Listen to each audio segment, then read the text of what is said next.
नमस्ते। आज हम कुछ अलग करने वाले हैं।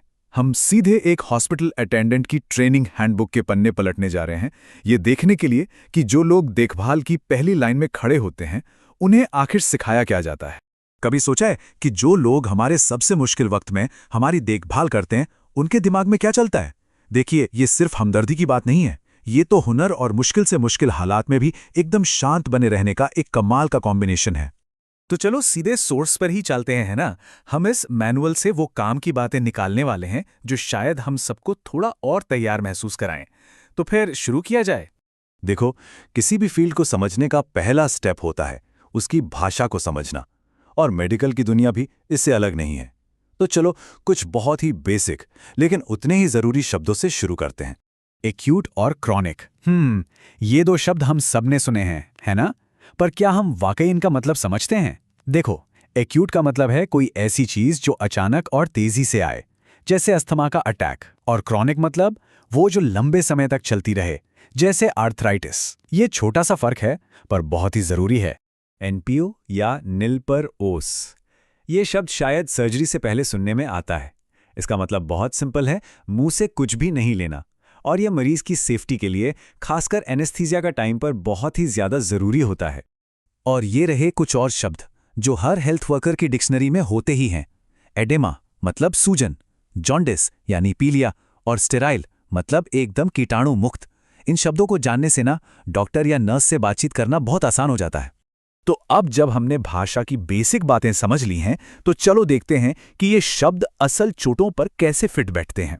इस सेक्शन में हम आम चोटों को पहचानना सीखेंगे, क्योंकि कहते हैं ना, एक तस्वीर 1000 शब्दों के बराबर होती है। यहाँ दो तरह के फ्रैक्चर दिख रहे हैं। एक है ओपन फ्रैक्चर, इसमें हड्डी स्किन को फाड़कर बाहर आ जाती है, जाहिर है इन्फेक्शन का खतरा बहुत बढ़ जाता है। और दूसरा है क्लोज्ड फ्रैक्चर, जहाँ हड्डी टूटी तो है पर स्किन के अंदर ही है। और ये टेबल इसी बात को और क्लियर कर देती है। सवाल बस एक है, स्किन फटी है या नहीं। यही वो जरूरी फर्क है जिससे तय होता है कि मरीज को फौरन कैसा इलाज दिया जाएगा, जिसमें इन्फेक्शन को रोकना टॉप प्रायोरिटी होती है। अब बात करते हैं जलने की। फर्स्ट डिग्री बर्न एक हल्के सनबर्न जैसा होता है, स्किन लाल हो जाती है, दर्द होता है। सेकेंड डिग्री में छाले पड़ जाते हैं, सोचो जैसे गर्म तवे पर हाथ लग गया हो।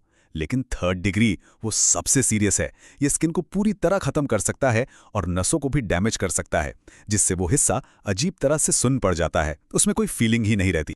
एक और बहुत ही सीरियस कंडीशन है प्रेशर सोर, जिसे बेड सोर भी कहते हैं।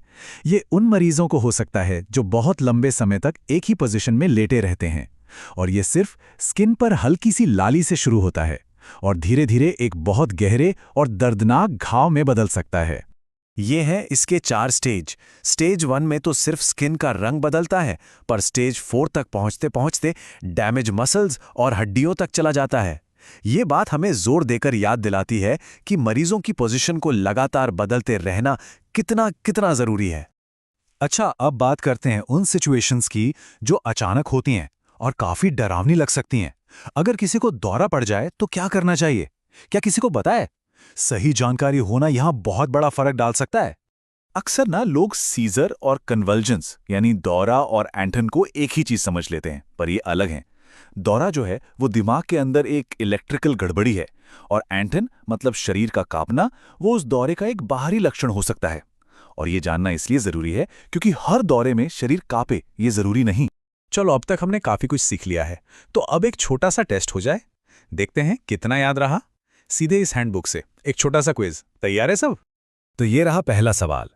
गोल्डन आवर, ये टर्म तो सुना ही होगा। हार्ट अटैक के मामले में इसका असली मतलब क्या होता है? सोचिए जरा। Time up. गोल्डन आवर का मतलब है वो पहले 60 मिनट जो सबसे कीमती होते हैं। अगर इस 1 घंटे के अंदर सही इलाज मिल गया तो हार्ट की मसल्स को परमानेंट डैमेज से बचाया जा सकता है। इससे पता चलता है कि एक एक सेकंड की क्या कीमत होती है। अगला सवाल। जब कोई बड़ी मुसीबत, कोई आपदा आती है, तो कौन सी ऑर्गेनाइजेशन है जो वॉलंटियर्स को इकट्ठा करने के लिए सबसे ज्यादा जानी जाती है? अगर रेड क्रॉस सोचा है तो जवाब बिल्कुल सही है। वो डिजास्टर रिलीफ में बहुत ही बड़ा रोल प्ले करते हैं। और आखिर में चलो कुछ ऐसी प्रैक्टिकल जानकारी पर आते हैं जो हम सबको पता होनी ही चाहिए। ये वो इन्फॉर्मेशन है जो सच में किसी दिन किसी की जान बचा सकती है। 1 मिनट रुककर इन नंबर्स को अपने फोन में जरूर सेव कर लीजिए। देखिए, all in one emergency number तो 112 है, लेकिन एम्बुलेंस के लिए 102 और पुलिस के लिए 100 जैसे स्पेसिफिक नंबर जानना भी बहुत काम आता है। ये छोटी सी जानकारी जिंदगी और मौत के बीच का फर्क बन सकती है। तो आज हमने एक हॉस्पिटल अटेंडेंट की हैंडबुक की दुनिया में झांक कर देखा। मेडिकल भाषा से लेकर इमरजेंसी में क्या करना है, सब कुछ।